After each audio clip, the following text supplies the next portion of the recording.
Come here for a sec. If you want to write a nonfiction book this year, not if you want to write a fiction book, or if you're like, that's not me, I never want to write a nonfiction book, then just scroll away because this isn't for you. And I'm telling you this because this happens sometimes in my life where people that I know that I'm friends with, acquaintances, friends, family members, they'll have someone who wants to write a book. And so their response is to go, oh, well, I have a friend who does that. That's what she does. She helps people to write books. So this happened to me yesterday, and I'm going to tell you a little story about what I said to this friend that was asking me on behalf of their friend who wants to write a nonfiction book. If you know anything about human design, first of all, I am a projector in human design. Human design is kind of like learning more about your energy as a person and how you're designed to operate. Sort of like if you knew your astrology sign. So I'm an Aries. So if you know you're an Aries, then that means you can kind of like look up things that are relevant for Aries. So the first thing you'd have to do is find out your human design type. Mine is a projector. And one of the kind of stipulations or the things about being a projector is that the advice that I give does not land as nearly as well when I just say it. It's like nobody's listening. When I just say it arbitrarily, or it's like unsolicited advice, it doesn't land with people. But it does land when people ask me. I don't know what's going on with my voice. Sorry, it's all raspy.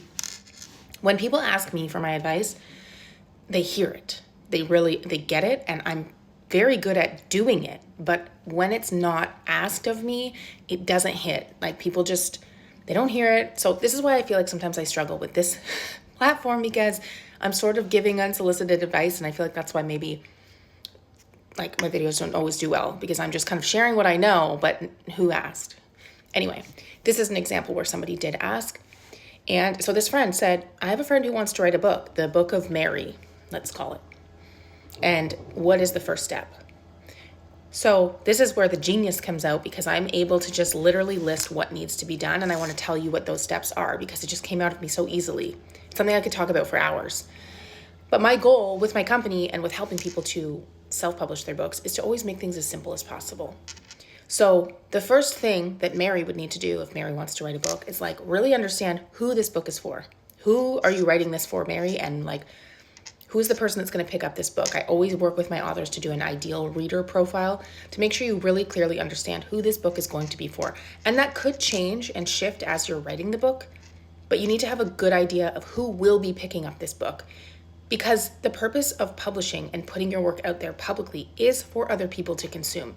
If you're just doing this because you want to write your story down, then you might as well just write a journal or write a diary or even write a blog, whether it's public or private. If you want to get the word out and to spread it and spread your impact and reach more people and do this publicly, that is the purpose of writing a book. There's value for sure in just writing your story just for you, and you should consider that while you're writing, because it can be therapeutic for you. But the whole purpose of writing a book publicly is to put it out there for other people to consume.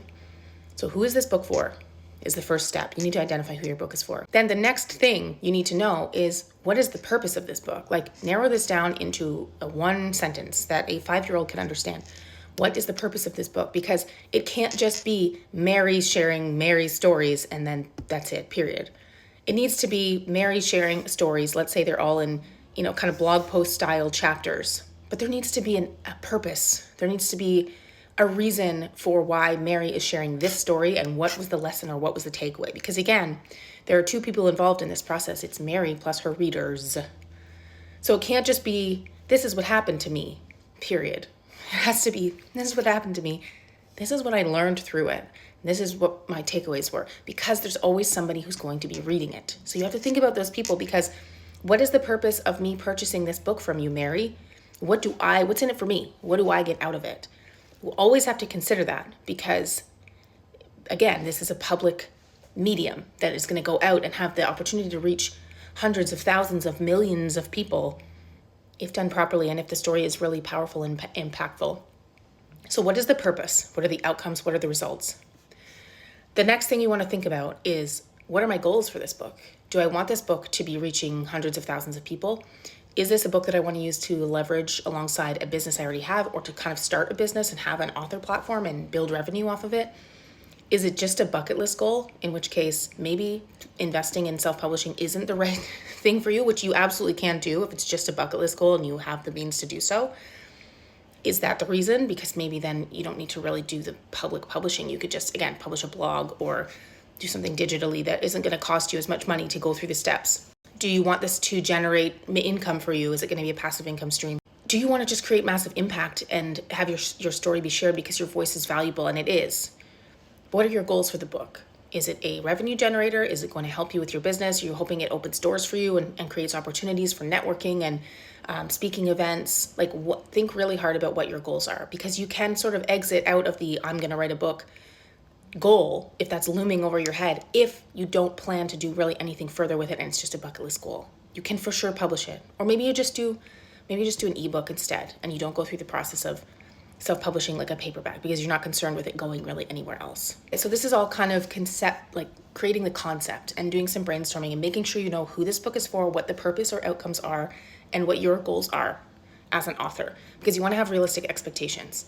If you want this to be a mind-blowing, super impactful, global book that you write and that generates so much attention for you, but you only have like 100 people in your network, like social media and like the close people to you, it's going to take time before that can happen, because you have to build the foundations of like this whole concept and what you're talking about. And it may not just take off and go viral like immediately upon publishing.